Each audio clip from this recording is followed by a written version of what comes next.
Louange et Eucharistie. C'est ce que j'ai voulu exprimer dans ce tableau comme les deux piliers de ma relation à Dieu. Louange au Dieu créateur, louange au Dieu d'amour, louange aussi et peut-être surtout dans les épreuves, au Dieu qui peut tout, à qui rien n'est impossible. En toute chose, rendez grâce à Dieu. C'est sa volonté pour vous dans le Christ. La louange est un impératif que l'on retrouve souvent dans la parole de Dieu. La louange par le chant, la musique dès le matin, dilate le cœur pour toute la journée et le tourne vers le Seigneur. Nous essayons de la vivre le matin en famille, en écoutant des chants que l'on trouve sur Internet. L'Eucharistie. Adoration devant cet indicible mystère de Dieu Eucharistie. Mystère que l'on n'aura jamais fini de percer, mais dont on peut se laisser habiter pour y trouver la paix, l'intime conviction d'être infiniment aimé et la force d'aimer ceux qui nous entourent. Devant une crèche en Italie, saint François d'Assise pleurait en montrant à ses frères l'enfant Jésus.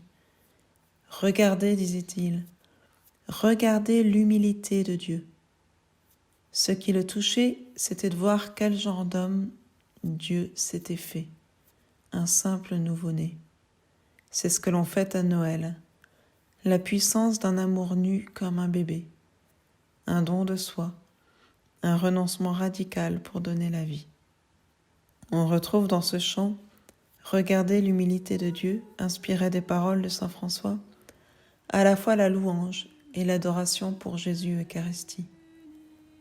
En voici les paroles. Admirable grandeur, étonnante bonté du Maître de l'univers, qui s'humilie pour nous, au point de se cacher dans une petite hostie de pain. Regardez l'humilité de Dieu.